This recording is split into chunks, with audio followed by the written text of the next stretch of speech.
জয় হিন্দ, জয় Bharat. Dear viewers, আপনারা কি জানেন যে বাংলাদেশের পার্বত্য চট্টগ্রামের দক্ষিণে মায়ানমারের উপকূলবর্তী একটা রাজ্য রাখাইন প্রদেশের একটা বিদ্রোহী গোষ্ঠী আরাকান আর্মি হঠাৎ করে সক্রিয় হয়ে উঠেছে। এতটাই সক্রিয় যে গত এক সপ্তাহের মধ্যেই তারা রাখাইন প্রদেশে মায়ানমারের জুন্টা সামরিক বাহিনীর সমস্ত মিলিটারি পোস্ট দখল করে দিয়েছে এবং এরপর তারা রাখাইন প্রদেশের সীমান্তে অবস্থিত বাংলাদেশের পার্বত্য চট্টগ্রামের ভূমি পর্যন্ত দখল করতে শুরু করেছে। তবে এই খবরটা সামনে আসতেই ভারত এবং বাংলাদেশের ছোট বড় সোশ্যাল মিডিয়া এমনকি প্রতিষ্ঠিত নিউজ চ্যানেলগুলো পর্যন্ত বলতে শুরু করেছে যে ভারতের অজিত দোভালের চালে আরাকান আর্মি নাকি বাংলাদেশকে আক্রমণ করতে শুরু করেছে। এখন এই প্রশ্নটা আরো জোরালো হচ্ছে কারণ অজিত দোভাল সম্প্রতি জরুরি প্রয়োজনে চীনা সফরে গেছেন। এখন লাখ টাকার প্রশ্ন হলো, তাহলে কি বাংলাদেশে মায়ানমারের এই জিওপলিটিক্সের খেলায় চীনেরও প্রত্যক্ষ যোগাযোগ আছে? দেখুন, একথা তো অস্বীকার করার উপায় নেই যে আরাকান আর্মিকে দীর্ঘ সময় ধরে অস্ত্র এবং অর্থ সাহায্য করে যাচ্ছে চীন।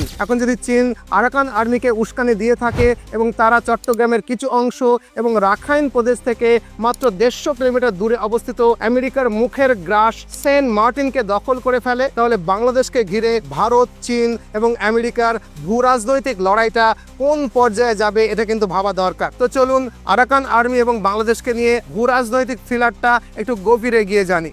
দেখুন, মায়ানমারের রাখাইন প্রদেশ যে আরাকান নামে পরিচিত একটা প্রাচীন এবং অত্যন্ত সমৃদ্ধ ঐতিহাসিক অঞ্চল, যার আদি নাম আরাকান। এর ইতিহাসে বৌদ্ধ এবং হিন্দু সংস্কৃতির একটা সংমিশ্রণ দেখা যায়। মানচিত্রে দেখতে পাচ্ছেন যে মায়ানমারের আরাকান রাজ্য ভৌগোলিকভাবে বঙ্গোপসাগরের পূর্ব উপকূলে অবস্থিত একটা ভূমি। এর উত্তরে বাংলাদেশের পার্বত্য চট্টগ্রাম, দক্ষিণে বঙ্গোপসাগর, পূর্বে আরাকান ইউমা পর্বতমালা যা রাখাইন রাজ্যকে মিয়ানমারের মূল ভূখণ্ড থেকে আলাদা করেছে, এবং পশ্চিমে বাংলাদেশের কক্সবাজার এবং বঙ্গোপসাগর। রাখাইন রাজ্যের উপকূল রেখা প্রায় 740 কিলোমিটার দীর্ঘ, যা বঙ্গোপসাগরের সঙ্গে যুক্ত।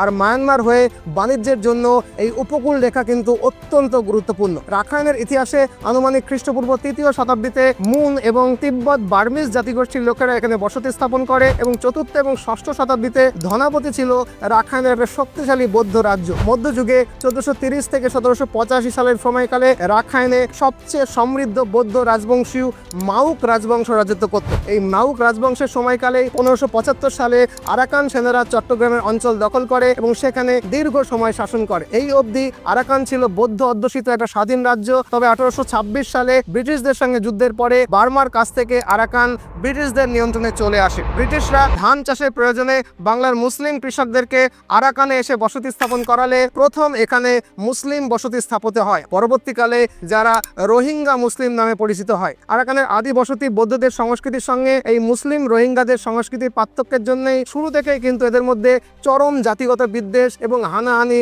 ছিল।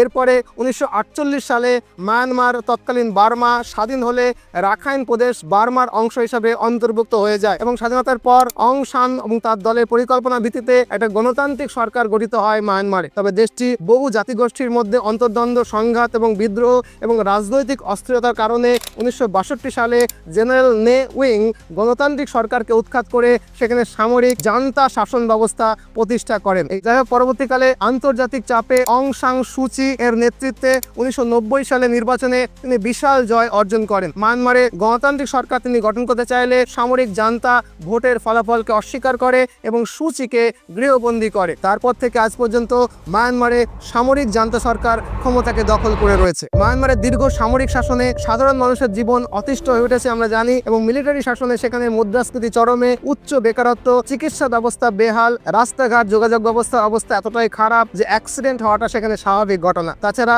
সেনাদের অত্যাচারে পাখির মতো মানুষ মারা হয় মায়ানমারে। অবশ্য মৃত্যুর কথা যখন উঠলো তখন বলেই নি, শুধু মায়ানমার নয়, যে কোনো দেশেই যে কোনো স্থানেই মৃত্যু যে কারো যে কোনো সময় এবং যে কোনো পরিস্থিতিতেই কিন্তু আসতে পারে। এটা দুর্ঘটনা, প্রাকৃতিক বিপর্যয়, গুরুতর স্বাস্থ্য সমস্যা বা অন্যান্য যে কোনো কারণেই হোক না কেন, জীবনের এই অনিশ্চয়তা কিন্তু সবসময় থেকেই যায়। আর যারা আমার এবং আপনার মতো পরিবারের একমাত্র উপার্জনশীল ব্যক্তি, তাদের জন্য এই বিষয়টা কতটা গুরুতর হতে পারে একবার ভেবে দেখেছেন? কারণ আমাদের বেশিরভাগই কিন্তু সাধারণ মানুষ, আমাদের পরিবারের জন্য কিন্তু আমাদের বিশাল অঙ্কের সঞ্চয় থাকে না। তাই আমি মনে করি যেহেতু দুর্ঘটনা কখনোই আমাদের হাতে থাকে না, তাই আপনিও আমার মতো আপনার পরিবারের সুরক্ষার কথা মাথায় রেখে একটা টার্ম ইন্স্যুরেন্স পলিসি নিয়ে রাখতে পারেন। যেহেতু আমাদের সবার জীবনেই অনিশ্চয়তায় ভরা এবং আগামীকাল কি হবে সেটা আমরা কেউই জানি না, তাই পরিবারের সুরক্ষার কথা ভেবে অগ্রিম প্রস্তুতি হিসাবে একটা টার্ম ইন্স্যুরেন্স পলিসি নিয়ে রাখা ভালো বলেই আমার মনে হয়, কারণ একমাত্র এই টার্ম ইন্স্যুরেন্সই কিন্তু যে কোনো অনাকাঙ্ক্ষিত ঘটনার ক্ষেত্রে আমাদের পরিবারের আর্থিক ভবিষ্যৎকে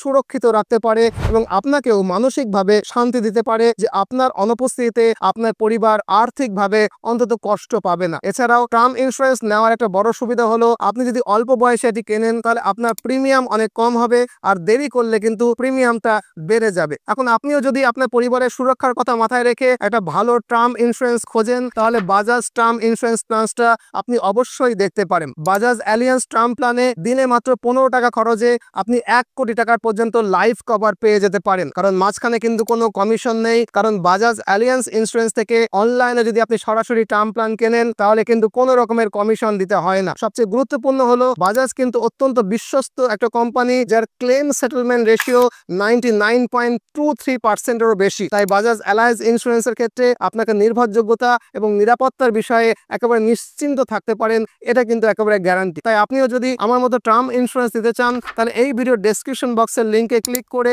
একবার চেক আউট করতে পারেন। প্রথম কমেন্টেও কিন্তু লিঙ্ক পেয়ে যাবেন। সো ইটস মাই সাজেশন, আপনার পরিবারের ভবিষ্যতের সুরক্ষার কথা ভেবে আজই টার্ম ইন্স্যুরেন্স নিন। তো চলুন এবার মূল আলোচনায় ফেরা যাক। গোটা মায়ানমার জুড়ে জান্তা সামরিক মিলিটারি বাহিনীর অত্যাচার এবং দমন পীড়নে সাধারণ মানুষ এতটাই অতিষ্ঠ যে এই অত্যাচারের ফল হিসাবে মায়ানমারে 50টারও বেশি ছোট বড় সশস্ত্র বিদ্রোহী গোষ্ঠীর জন্ম হয়েছে, যারা মায়ানমারের বিভিন্ন অংশকে এই সামরিক জান্তা সরকারের আওতা থেকে মুক্ত করে স্বাধীন হতে চায়। এই সশস্ত্র বিদ্রোহী গোষ্ঠীগুলোর মধ্যে একটা অন্যতম গোষ্ঠী হলো এই আরাকান আর্মি। এই আরাকান আর্মি মায়ানমারের দক্ষিণে আরাকান প্রদেশ বা রাখাইন প্রদেশে তৈরি হয়, যাদের মূল লক্ষ্য হলো মায়ানমারের সামরিক জান্তা সরকার থেকে আরাকান প্রদেশ বা রাখাইন প্রদেশকে স্বাধীন করা। দেখুন, রাখাইন প্রদেশ হলো মায়ানমারের অন্যতম খনিজ ভাণ্ডারে পরিপূর্ণ, বিশেষ করে তেল এবং গ্যাসে পরিপূর্ণ একটা অঞ্চল। তাছাড়া এখানকার উর্বর মাটিও কিন্তু কৃষিতেও ভীষণ সমৃদ্ধ। অথচ মায়ানমারের সামরিক জান্তা সরকারের বঞ্চনার জন্য এই আরাকান বা রাখাইন প্রদেশে মায়ানমারের সবচেয়ে দরিদ্র অঞ্চল হিসেবে এখনো রয়ে গেছে। রাখাইন জাতিগোষ্ঠী দীর্ঘদিনের বঞ্চনা, বৈষম্য এবং কেন্দ্রীয় সরকারের অবহেলার প্রতিক্রিয়ায় 2009 সালে এখানে আরাকান আর্মি গঠিত হয়। এই আরাকান আর্মির একটা রাজনৈতিক শাখাও রয়েছে যার নাম United league of Arakan, ULA. UL এর মাধ্যমে আরাকান আর্মি নিজেদের রাজনৈতিক এজেন্ডাকে প্রচার করে এবং রাখাইন জনগণের জন্য স্বায়ত্ত শাসনের দাবি তোলে। আরাকান আর্মির মূল উদ্দেশ্যগুলো হলো: 1. রাখাইন অঞ্চলের স্বায়ত্তশাসন, পক্ষান্তরে স্বাধীনতা। 2. রাখাইনের অর্থনৈতিক অধিকার, মানে এখানকার প্রাকৃতিক সম্পদ যেমন গ্যাস এবং তেল কেন্দ্রীয় সরকারের কর্তৃক শোষিত হচ্ছে বলে অভিযোগ করছে, সেই সম্পদকে রাখাইন রাজ্যের উন্নয়নে ব্যবহার করা। এবং 3. সবচেয়ে ইম্পর্টেন্ট, রাখাইনের বৌদ্ধ জাতিগোষ্ঠীর সাংস্কৃতিক পরিচয়কে রক্ষা করা, আর এজন্য রাখাইন প্রদেশ থেকে মুসলিম রোহিঙ্গাদেরকে অবিলম্বে বিতরণ করা। এই তৃতীয় উদ্দেশ্যটা কিন্তু অত্যন্ত গুরুত্বপূর্ণ, কারণ আরাকান রাজ্যের বৌদ্ধদের জাতিগত পরিচয় রক্ষা করার জন্যই আরাকান আর্মি 2017 সালে আরাকান থেকে প্রায় 6 লক্ষ রোহিঙ্গাকে উৎখাত করে। আপনারা জানেন এই রোহিঙ্গা মুসলমানরা এখন বাংলাদেশের ভাষাঞ্চলে অভিবাসী হিসাবে রয়েছে। রাখাইন প্রদেশে এখনো প্রায় 5-6 লক্ষ রোহিঙ্গা মুসলমান রয়েছে। আরাকান আর্মি এই বাকি রোহিঙ্গাদেরকেও কিন্তু আরাকান প্রদেশ থেকে বিতরণ করতে চায়। যাই হোক, এই আরাকান আর্মি এখন আরাকান প্রদেশ বা রাখাইন প্রদেশকে মিয়ানমারের সামরিক জান্তা সরকারের হাত থেকে মুক্ত করে স্বাধীন করবার জন্য সশস্ত্র আন্দোলন করছে। এখন যদি প্রশ্ন করেন যে তাদেরকে অর্থ এবং অস্ত্র সাহায্য কারা করছে, দেখুন এর উত্তরটা কিন্তু অত্যন্ত ঘোলাটে। প্রাথমিকভাবে আরাকান আর্মি রাখাইনের ধনী ব্যক্তিদের অর্থ সাহায্যে তৈরি করা হয়। পরবর্তীকালে রাখাইন প্রদেশের বিস্তীর্ণ অঞ্চলকে তারা সামরিক জান্তা সরকারের কাছ থেকে মুক্ত করলে সেখান থেকে তারা ট্যাক্স তোলে। তাছাড়া আফিন এবং ড্রাগের চোরাচালান থেকে কিন্তু তাদের হাতে প্রচুর অর্থ আসে। তবে আন্তর্জাতিক বিশেষজ্ঞদের মতে তাদেরকে সবচেয়ে বেশি অর্থ এবং অস্ত্র সাহায্য করে চীন। তবে সময় সময় আমেরিকা, ভারত এবং রাশিয়াও যে তাদের অর্থ সাহায্য করে, অস্ত্র সাহায্য করে, এরকমও কিন্তু বিশেষজ্ঞদের মতামত। এখন কেন আমেরিকা, রাশিয়া এবং চীন এবং ভারতের মতো পরাশক্তিরা বিভিন্ন সময়ে আরাকান আর্মিকে অর্থ এবং অস্ত্র সাহায্য করে, এটা বুঝতে গেলে মায়ানমারের এই ছোট্ট রাখাইন প্রদেশকে ঘিরে পরাশক্তিগুলোর আগ্রহের কারণ এবং ভূরাজনৈতিক স্বার্থগুলো কিন্তু আমাদের একটু স্পষ্ট করে বুঝতে হবে। প্রথমেই জানবো মায়ানমারে ভারতের ভূরাজনৈতিক স্বার্থটা কি। মায়ানমারের এই রাখাইন প্রদেশের Kaladan multi model transit transport প্রজেক্টের মাধ্যমে ভারতের পূর্ব উপকূলকে মিয়ানমারের শীতে বন্দর এবং মিজোরামের সঙ্গে যুক্ত করা হচ্ছে।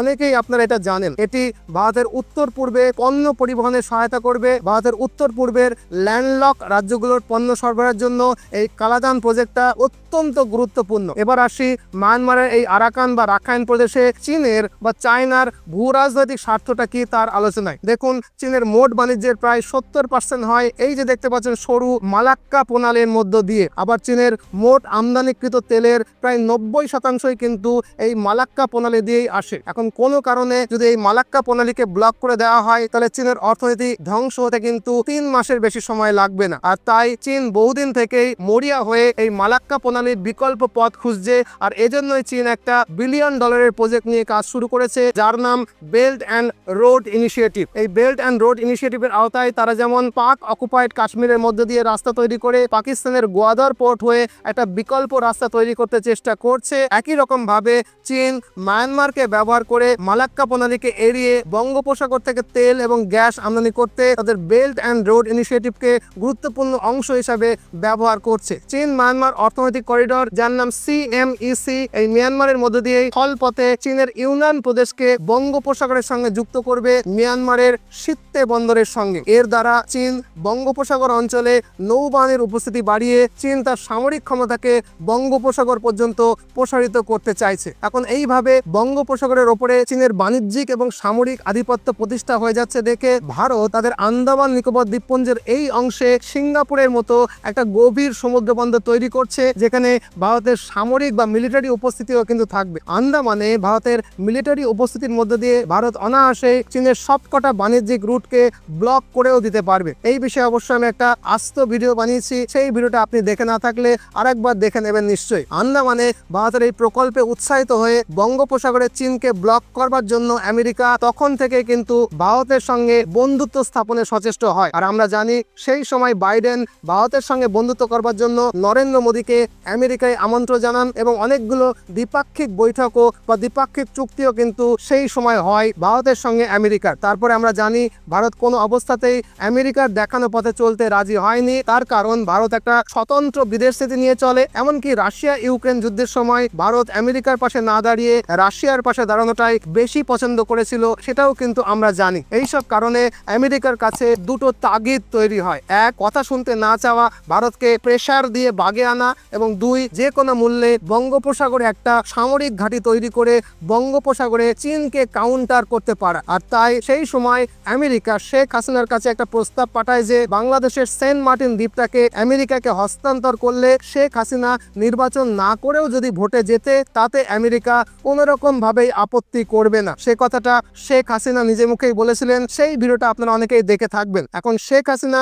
সেই প্রস্তাবকে অস্বীকার করলে আমরা জানি বাংলাদেশের শেখ হাসিনাকে ক্ষমতাচ্যুত করার জন্য একটা দীর্ঘ ষড়যন্ত্র শুরু হয়। আর 5ই আগস্ট সেই ষড়যন্ত্রের ফলশ্রুতি হিসাবে ছাত্র আন্দোলনের আড়ালে একটা ইসলামিক রেভলিউশন ঘটে যায় বাংলাদেশে। ষড়যন্ত্র সফল হওয়ার পরে আমেরিকা তাদের পুতুল ইউনূসকে বাংলাদেশের গদিতে বসিয়ে দেয় এবং তারপরেই তাদের দ্বিমুখী উদ্দেশ্যকে চরিতার্থ করতে উঠে পড়ে লাগে। এক, ভারতকে যতটা সম্ভব চাপ দাও যাতে ভারত আমেরিকার পায়ের কাছে এসে বসে, এবং দুই, ধীরে ধীরে বাংলাদেশের মানুষের মনটাকে ভারত বিদ্বেষের দিকে ঘুরিয়ে দিয়ে রাতের অন্ধকারে সেন্ট মার্টিন দ্বীপের দখল নিয়ে নাও। সত্যি কথা বলতে কি, গত 3 মাসে এই কাজটাই মন দিয়ে করে যাচ্ছে আমেরিকার পুতুল ইউনূস। কিন্তু বাংলাদেশিরা এতদিন সেন্ট মার্টিন নিয়ে সচেতন থাকলেও যেহেতু এক জিনিস বেশি দিন মনে রাখাটা বাংলাদেশি মানুষের স্বভাবে নেই, আর তাই এখন তারা সেন্ট মার্টিনকে ভুলে ভারত বিদ্বেষ নিয়ে বেশি মাতামাতি করছে। সেই সুযোগে সেন্ট মার্টিনে পর্যটক যাতায়াতকে একেবারে বন্ধ করে দিয়েছে ইউনূস সরকার, এবং ধীরে ধীরে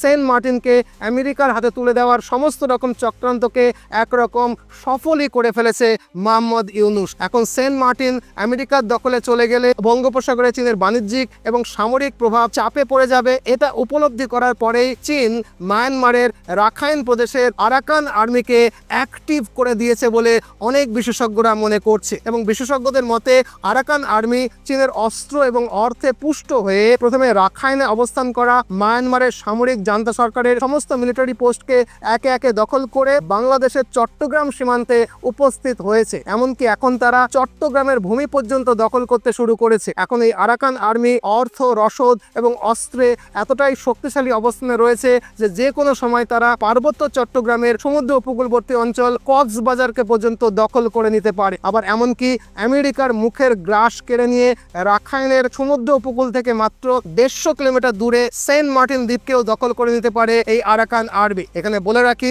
যে আরাকান আর্মি কিন্তু সেন্ট মার্টিনকে নিজেদের ভূমি বলে দীর্ঘ সময় ধরেই দাবি করে আসছে। এখন এই পরিস্থিতিতে আমেরিকাকে কাউন্টার করতে গিয়ে যদি চীনের প্রক্সি আর্মি হিসাবে আরাকান আর্মি সেন্ট মার্টিনকে দখল করে ফেলে বা চট্টগ্রাম পার্বত্য অঞ্চলের ভূমিকে দখল করে ফেলে, সেটা ভারতের জন্য ভূরাজনৈতিকভাবে কিন্তু অত্যন্ত বিপজ্জনক একটা বিষয় হবে। আর তাই তড়িঘড়ি চীনের সঙ্গে বৈঠকে বসেছেন অজিত দোভাল, কারণ মায়ানমারের এই রাখাইন প্রদেশে ভারতের ভূরাজনৈতিক স্বার্থও কিন্তু বড় কম নয়। দেখুন, চীন যে আরাকান আর্মিকে দীর্ঘ সময় ধরে ফান্ডিং করে আসছে এর অনেক প্রমাণ রয়েছে। সত্যি কথা বলতে কি, আরাকান আর্মির 95% অর্থায়নে কিন্তু চীন থেকে আসে, এটা অনেক বিশেষজ্ঞ স্পষ্টভাবে দাবি করে। 2020 সালে যখন ভারত এবং চীনের সম্পর্ক খারাপ হচ্ছিল, তখন চীন থেকে আরাকান আর্মির কাছে একটা বিশাল অস্ত্র ভান্ডার পাঠানো হয়, যা বাংলাদেশের চিটাগাং হিল ট্রাকের মাধ্যমে মিয়ানমারে এই বিদ্রোহীদের কাছে পৌঁছয়। এই অস্ত্র পাঠিয়ে চীন ভারত মিয়ানমারের সীমান্তে তার প্রভাব বৃদ্ধি করার চেষ্টা করছিল এবং ভারতের প্রভাবকে সেই অঞ্চলে কমানোর চেষ্টা করছিল। কিছুদিন আগে পর্যন্ত আরাকান আর্মির ওপরে চীনের এতটাই নিয়ন্ত্রণ ছিল যে তাদের সাহায্যে ভারতের $220 মিলিয়ন একটা রোড প্রকল্প, যেটা মায়ানমারে চলছিল, সেই রোড প্রকল্পের কাজ পুরোপুরি বন্ধ করে দেওয়া হয়।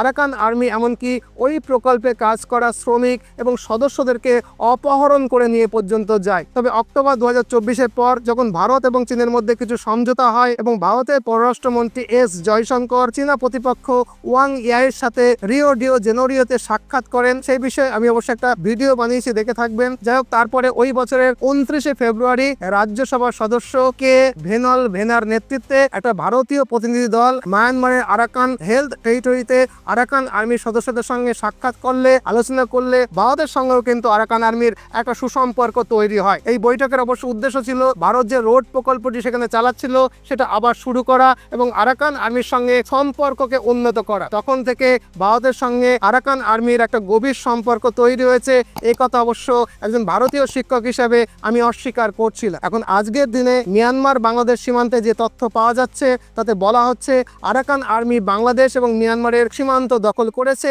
এখন যদি আরাকান আর্মি এই কাজটা চীনের প্রক্সি হিসাবে করে এবং যদি তাদের লক্ষ্য চট্টগ্রাম পোর্টের মতো কৌশলগত বন্দরকে দখল করা হয়, সেক্ষেত্রে চীন বে অফ বেঙ্গলকে কিন্তু সম্পূর্ণভাবে নিয়ন্ত্রণ করে ফেলবে। এমনকি মালাক্কা স্ট্রেইটে এবং ইন্ডিয়ান ওশানের বিশ্বের সমস্ত গুরুত্বপূর্ণ সি রুটে কিন্তু চীন তাদের সামরিক এবং বাণিজ্যিক প্রভাব তৈরি করে ফেলবে। এছাড়াও রিপোর্ট আসছে যে চীন বাংলাদেশের সেন্ট মার্টিন দ্বীপেও একটা সামরিক ঘাঁটি স্থাপনের চেষ্টা করছে আমেরিকার পাল্টা হিসাবে। সেক্ষেত্রে আমেরিকা এই ব্যাপারটা কোনো রকম ভাবে সহ্য করবে না, এটা কিন্তু জানারই বিষয়। যদি পরিস্থিতি এরকম চলতে থাকে তবে বাংলাদেশ শীঘ্রই সিরিয়ার মতো পরাশক্তিদের লড়াইয়ের ময়দান হিসাবে একটা সংঘর্ষপূর্ণ অবস্থায় পরিণত হয়ে যাবে। আর সবচেয়ে ভয়ঙ্কর যেটা হবে সেটা হলো এই লড়াইয়ের ময়দানটা হবে ভারতের সীমান্তের কাছে। আর তাই দরকার হলে ভারতকে এখনই শক্ত পদক্ষেপ নিতে হতে পারে, মানে হতে পারে চিটাগং এলাকা, বিশেষ করে চিটাগং হিল ট্র্যাক্সের ওপরে ভারতের মিলিটারি প্রভাব প্রতিষ্ঠা করতে হতেই পারে। কারণ এই এলাকা কেবলমাত্র কৌশলগতভাবে গুরুত্বপূর্ণ নয়, বরং এখানে একটা বড় হিন্দু সম্প্রদায়ও কিন্তু বসবাস করে। কেন চট্টগ্রাম কৌশলগতভাবে গুরুত্বপূর্ণ সে বিষয়ে আমি একটা আস্ত ভিডিও বানিয়েছি, সেই ভিডিওটা নিশ্চয়ই আপনারা দেখে থাকবেন। তবু আরেকবার বলি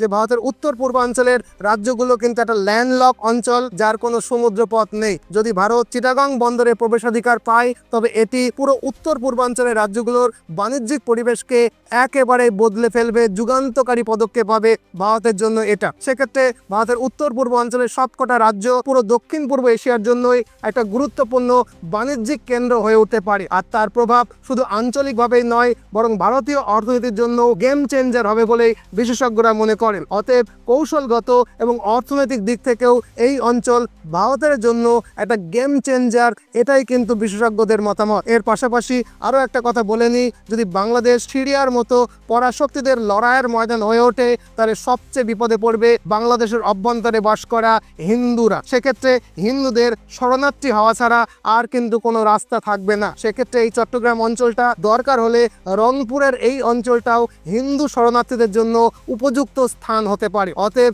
রংপুর এবং চট্টগ্রাম ভারতের কৌশলগত এবং সাংস্কৃতিক স্বার্থকে একসঙ্গে রক্ষা করবে। আর তাই সময় এসেছে ভারতকে তার নিজের স্বার্থের জন্য সক্রিয় হওয়ার এবং দেরি করে হলেও চট্টগ্রামকে ভারতের নিয়ন্ত্রণে নেওয়া। কারণ ইতিহাস বলে সুযোগ কিন্তু বারবার আসে না, এবং যদি সঠিক সময়ে সঠিক পদক্ষেপ নেওয়া না হয় তবে সেই সুযোগকে কিন্তু কিন্তু চিরকালের জন্য হারিয়েও যেতে পারে। অতএব আজ হোক বা কাল চট্টগ্রামকে কিন্তু আমাদের নিয়ন্ত্রণে নিতেই হবে। এখন যদি কারো মনে প্রশ্ন ওঠে চট্টগ্রামকে নিয়ন্ত্রণে নেওয়াটা অতটা সহজ হবে, তাদেরকে বলি দেখুন, বাংলাদেশ মোটামুটিভাবে একটা ল্যান্ডলক কান্ট্রি, যার 95% সীমান্ত এমনিতেই আমরা ঘিরে রেখেছি। আর যদি বাংলাদেশের উপকূলের কথা বলেন, সেক্ষেত্রে তাদের উপকূল কিন্তু ভারতের নৌবাহিনীর মর্জির ওপরে নির্ভরশীল। তাছাড়া ভারতীয় নৌবাহিনী এর আগেও 1971-এ বাংলাদেশের মিলিটারি অপারেশন করেছে এবং পাক সেনাকে রীতিমতো হাঁটু মুড়ে বসতে বাধ্য করেছে। অতএব ব্যাপারটা যতটা ভাবছেন অতটাও কিন্তু ডিফিকাল্ট নয়। এখন অনেকেই হয়তো বলবেন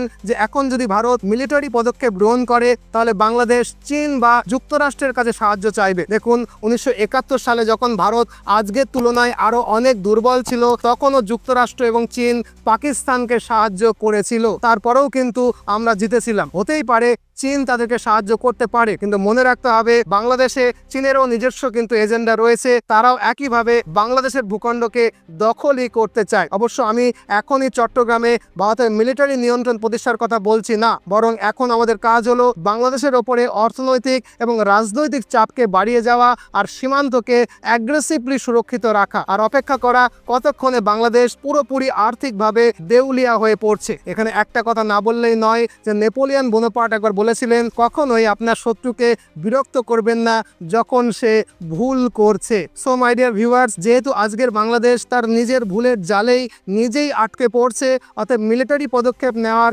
এখনই সঠিক সময় নয়। এই মুহূর্তে বাংলাদেশকে অর্থনৈতিক এবং রাজনৈতিকভাবে চাপ দিতে থাকতে হবে যতক্ষণ না বাংলাদেশ ভেতর থেকে ধসে পড়ছে। যখন পরিস্থিতি অনুকূল হবে তখন ফেনীকে বিচ্ছিন্ন করতে আর কতক্ষণই বা সময় লাগবে? হয়তো কয়েক সপ্তাহ, হয়তো কয়েক মাস, হয়তো কয়েক বছর, কিন্তু যখন সঠিক সময় আসবে ভারত তখন সঠিক পদক্ষেপ সঠিক সময় নিতে পারবে, এটুকু কিন্তু আমাদের বিশ্বাস। কারণ কিন্তু খুব সোজা, আমাদের ঘরের পাশে আমরা সিরিয়ার মতো কোনো যুদ্ধক্ষেত্রকে তৈরি হতে দিতে পারি না। তো এই হলো পুরো স্টোরি। বাংলাদেশকে ঘিরে ভারত, আমেরিকা এবং চায়নার পাওয়ার গেমের সম্পূর্ণ জিওপলিটিক্যাল অ্যানালিসিস। আশা করি আপনাদের ভালো লেগেছে। আর হ্যাঁ, যেটা আগে বলছিলাম যে অনিশ্চয়তায় ভরা আমাদের জীবনে কখন কি ঘটে যায় সেটা তো আমরা জানি না। আর তাই যদি আপনিও আমার মতো পরিবারের একমাত্র উপার্জনশীল ব্যক্তি হন, তাহলে পরিবারের আর্থিক সুরক্ষার জন্য খুব অল্প টাকার হলেও একটা টার্ম ইন্স্যুরেন্স নিয়ে রাখবেন, এটাই আমার সাজেশন। আর যদি টার্ম ইন্স্যুরেন্স নিতেই হয় তাহলে বাজাজ অ্যালায়েন্স টার্ম প্ল্যানের মতো একটা রেপুটেড এবং নির্ভরযোগ্য প্রতিষ্ঠানের কাছ থেকে টার্ম ইন্স্যুরেন্স নেওয়াই ভালো, যার লিঙ্ক এই ভিডিওর ডেসক্রিপশন বক্সে এবং প্রথম কমেন্টে আপনি পেয়ে যাবেন। তাই আপনার পরিবারের সুরক্ষার কথা মাথায় রেখে দেরি না করে আজই একটা টার্ম ইন্স্যুরেন্স করান। যদি ভিডিওটা ভালো লাগে তাহলে নিশ্চয়ই একটা লাইক করবেন, চ্যানেলটাকে সাবস্ক্রাইব করে নিতে ভুলবেন না। নতুন ভিডিও নিয়ে আবার দেখা হবে, ততক্ষণ ভালো থাকুন, সুস্থ থাকুন, সর্বদা ভারতের পক্ষে থাকুন। জয় হিন্দ, জয় ভারত।